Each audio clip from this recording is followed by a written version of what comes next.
How's it going, YouTube? We're back in the Fiesta again. I hate this car. I'm gonna have to get a new one soon. Right, anybody that's got a car of this sort of age, they'll have an integrated stereo in it. It doesn't do anything particularly exciting.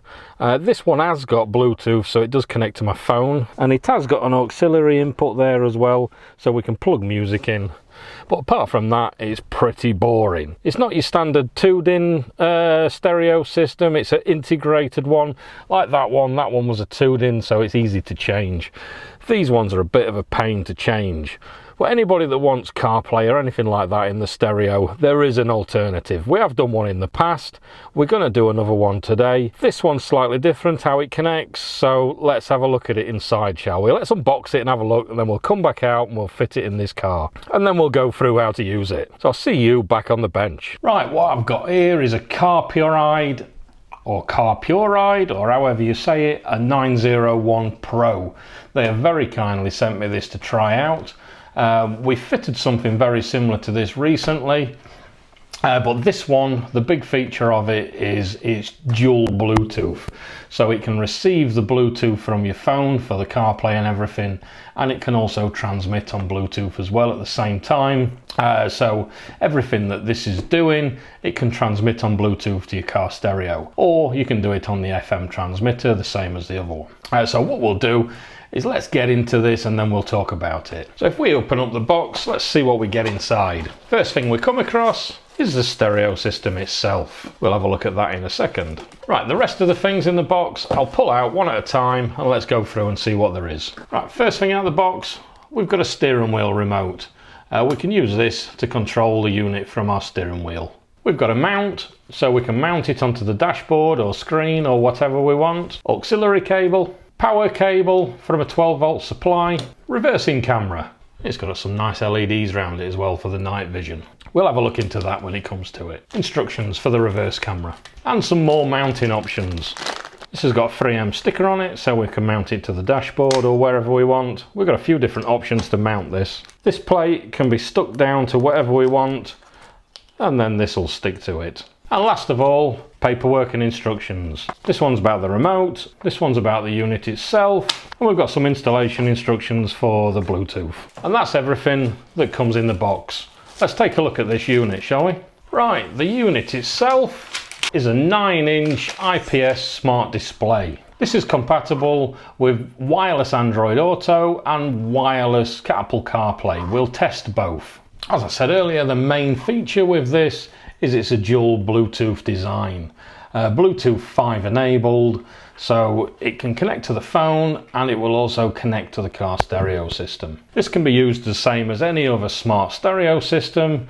With the CarPlay or the Android Auto, you've got your navigation and everything else. We will have a look through those features when it's fitted. Right, on the end of the unit, we've got a power in, USB, AV out, camera input, micro SD card for music, whatever, and a microphone input. It's also got a little microphone there as well. On the back, you can see how it just clips on. You literally just push it in, drop it down, and it's on. Lift it up, take it off, so you can take it away with you when you've finished. That's about it for the physical unit. I think the next thing we need to do is we'll take this out to the car and let's fit it in. And let's go through how it works and see what it's like, shall we? Right, here we are in the car. First thing we've got to do is get this thing mounted. There's various different ways you can mount it. This bracket here, you can see, extends and retracts. So you can put that up here in the windscreen if you want and set it up to where you want it to be. Or you can put it on the dashboard, make it overhang the dashboard. There's a million different ways you can do it. I think what I'm going to do is I'm going to use this bracket here, and what I'm going to do is I'm going to stick it to that bit in there, so it'll look like that on the dashboard. I don't need to see that behind, but if I do need to see it, I can just lift it up, unclick it, and then I can see behind if I need to. But I think stuck down like that looks quite tidy, so that's what I'm going to do. For the purpose of this video, I've just got 4 little pads there just to stick it down so I can get it up again, because we'll have other stereos to test and fit on this car. You have got a proper pad here that you can use to stick it down properly, and then it won't go anywhere then. But I'm going to stick it down with this for the purpose of this video. Same with the wiring. Any wiring that'll do will just be temporary. Right, there we are. That's that stuck down. I forgot to mention this screen is slightly curved, so you can see it from different viewing angles, make it a bit nicer. But that's how that sits in there like that. Right, for the power, I've got this 12-volt socket that's going to plug just down there in the 12-volt socket, but they do an optional extra of a hardwired kit. So if you want to route the cables round, make them hidden and wire it in properly, you can do. I've not got that, so I'm just going to use this one temporary. This gives you the power to get you going, so when you want to take everything out, it's easy to take it out, easy to install because it's literally just plug and play. But what I will do is the permanent wired kit, I'll put a link in the description for that one as well, so you can check that one out for yourself. But this is the one you get with the kit. Right, there we are, that's plugged in. What we will have a look at now though is installing the rear view camera. I'm not going to install it properly myself, but what we'll do is we'll have a look how to wire it up, because what you get at one end is you get this black plug here. This one plugs into the back of the stereo, and on the other end you've got the camera, and then you've got this red plug here. On this red plug there's a black and red wire that comes off it. This is for the power. So in theory what you're supposed to do is wire this into your reverse light, so when you put it in reverse then it puts a power onto this, which turns the camera on, and then you'll see it on there. So what we'll do is we'll have a look at this. So anybody that's curious, we'll have a look how to wire this up. Right, for anybody not wanting to mess about with anything, you don't have to fit this camera. You can leave this just like this, and this will do your CarPlay and your Android Auto. It'll do your navigation, your hands-free phone and everything else. But for anybody else that's a little bit more adventurous, that wants a reverse camera as well on the car, I'll show you how to fit that now. The hardest bit of any install is getting this cable from the front to the rear.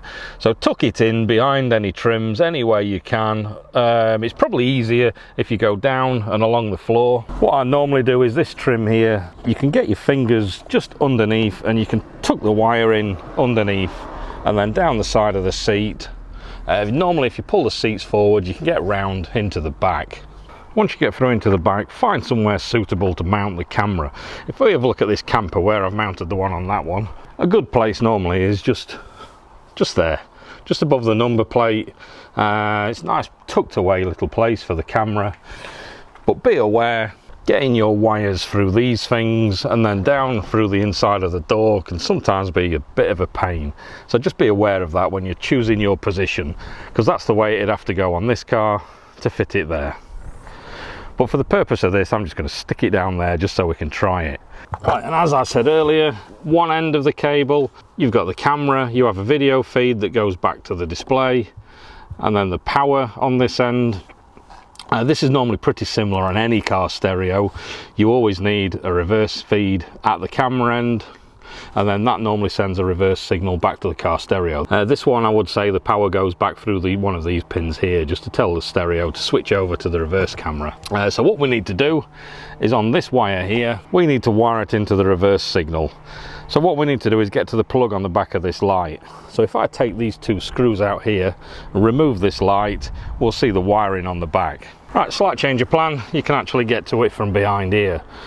Before I took that out, I had a little feel behind here, see if I could feel the plug, and I could. This is it, it just plugs into the back light down there. So what I need to do is find out which one of these wires is the reverse light. For the black one, the negative, we can just put it to anywhere on the body.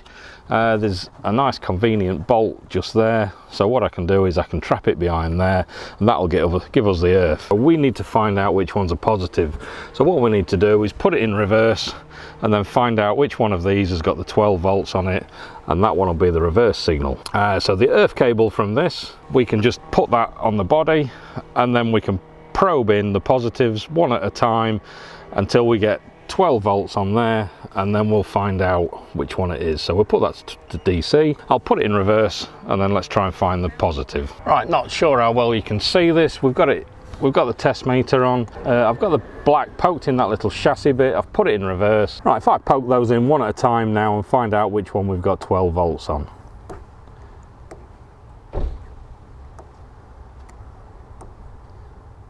That one's got 12 volts on it.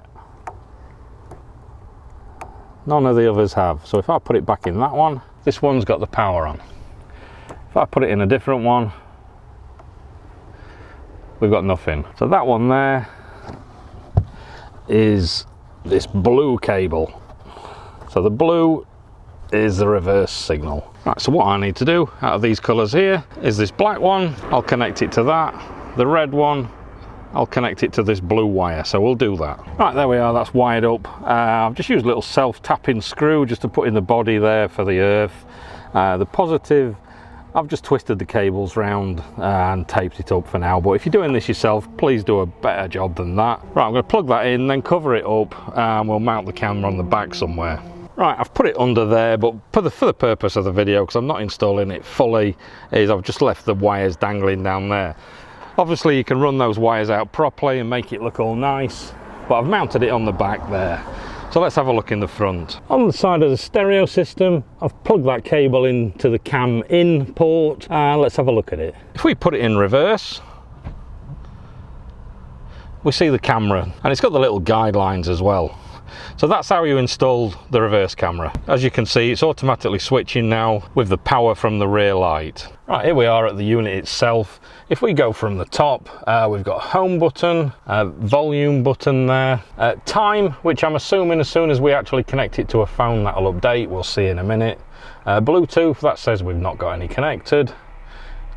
If I click on that, there's the ID for this unit.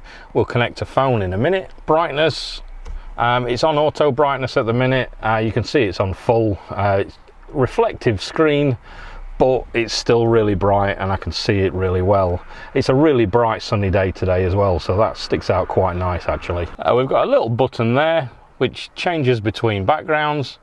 As you can see, if I keep pressing it, we've got a few different backgrounds that it changes between. Help icon, which gives us the support address for CarPuride if you need to contact them. CarPlay, Android Auto, AirPlay, Android Auto Link, Equalizer. We'll have a look at all these in detail in a second.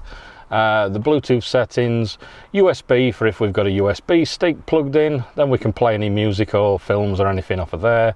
Same again for the SD card. We've got no device connected, so it just comes up like that. Transmitting, we'll have a look at this later. This is how you get the sound that's coming from this unit into your normal car stereo. We'll have a look at that later. And then into settings. Quite basic settings, language, device speaker, turn it on and off. This has got its own inbuilt speaker. Right drive, I'm right-hand drive, so I want to turn that on. Over on this second icon, this gives us the default connections for when we're on a wired link, whether we've got Android Auto or Auto Link. Same again for the iPhone, whether you've got Apple CarPlay or iOS Mirror. We want CarPlay. Wi-Fi settings, this gives out a Wi-Fi signal so we can connect to it via Wi-Fi. And the car. Video warning, this is just for when you're watching videos via SD card or whatever, so we'll turn that off because we don't want that giving us brake warnings. Park line setting is for adjustment of these rear view camera lines. You can grab it at this green node and you can pull them around the screen like that.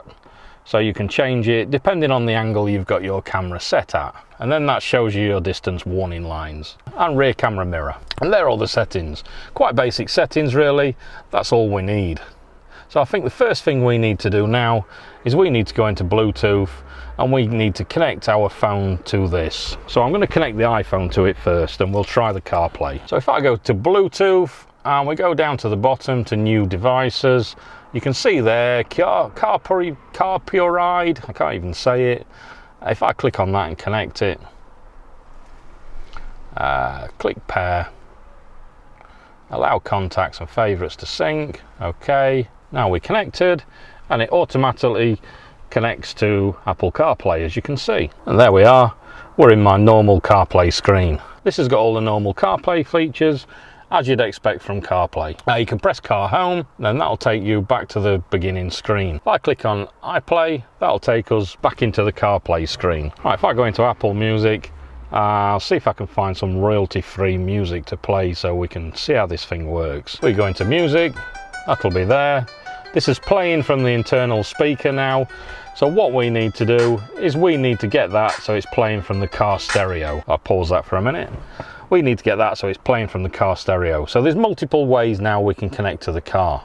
If we go back to home, we need to go to this transmit. Two different ways, FM transmit, Bluetooth transmit. So what we can do is we can either go to FM transmit, and what we do is we set up a station which is clear of anything else. What you're better off doing, if I move this out of the way, right, I've found a station on my radio. I don't know how well you can see that.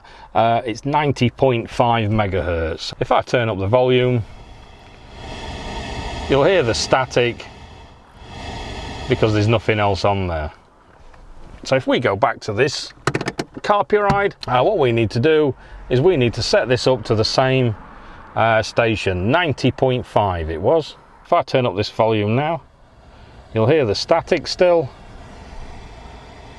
And as we get to 90.5, it's gone. What we can do is press and hold this, and then that saved that frequency into the memory.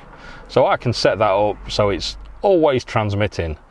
If I turn my volume up on the stereo now, there's a slight crackle because it's FM. The better option to that is Bluetooth. We'll have a look at that in a second. But for now, we're transmitting on FM. My car radio's receiving on FM. So if we go back to the home, CarPlay, music, let's play this again. Now it's coming out of the car stereo. If I turn this up and down, that's coming out the internal speaker. What we can do with that is if we go to home, settings, device speaker, we can turn that off. Now it's just coming out of the car stereo. We've also got quite an extensive equalizer as well. As you can see, we've got loads of different settings that we can set up on that. What we'll do now is we'll try the Bluetooth. Because my car's got Bluetooth on it, we can connect via Bluetooth, and that should be a better signal. So if we go back to home, if we go to Bluetooth transmitter, it's searching, it should find the Ford Bluetooth in a second. Ford audio Bluetooth. So if I click on that, this should connect to the car's stereo. Please enter the PIN code shown on the radio display into your mobile phone. If I look on the display that's behind this, it says pin 7186. 7186. Right, according to this, it's connected. It says disconnect on the Ford audio. So what I'll do now is if I go to auxiliary on the stereo, then that'll be for the Bluetooth music. So if I press that, there we are. Connected via Bluetooth, which is a lot more stable, better quality connection. If I go back to this, click pause, we're connected by Bluetooth now. That can be used obviously for the music, sat nav, your phone calls and everything else, and we're a nice stable connection connected via Bluetooth. So there's your Apple CarPlay, and there's also how we connect this system to this system. So I think what we should do now is I'll disconnect the CarPlay and let's try the Android Auto. What I've got here is a Google Pixel phone, so now we'll do the same and we'll connect this and try the Android Auto. So if I go to settings, connected devices, pair new device, there we are, CarPuride. So if I connect that, allow access, pair, there we are, connected. So if I go to Android Auto, oh, it's done it itself, continue, there we are, there's your Android Auto screen, exactly the same, working just the same as your Apple CarPlay. So there's your Android and your Apple CarPlay, and it's working wirelessly as well. I'm assuming we click on this exit and that takes us back to the main screen. Yes, it does. Put it in reverse, we've got the reverse camera. I never bother using AirPlay or AutoLink or anything like that. I normally just use Apple CarPlay myself. I've taken the Apple phone off of flight mode now, and you can see because it's got dual Bluetooth, an option is you can use the internal speaker on this or the FM transmitter, and then it can connect to two phones at once. As you can see there, we've got Apple CarPlay and Android Auto. We've got the two icons up here, so if I click on Apple CarPlay, we're straight into CarPlay. If I click on Android Auto, we're back into Android Auto. So we can use both at the same time there if we so wish. That is another option. but my default mode will be just the Apple CarPlay connected to the Ford audio by Bluetooth. Really good little unit actually, nice bright screen, nice responsive screen too. One more thing we need to look at is obviously this remote, which you can put on your steering wheel. I've pulled the little tag out, it's automatically connected, so if I click the volume up and down, there you are, you can see it working there. So this connects to your Siri. Siri, what time is it, please? It's 11:24. There you are. So you can do all your calling, all your music and everything else from this remote, which can be conveniently placed on your steering wheel. This just wraps round and then locks back onto itself in position on your steering wheel. Just like that.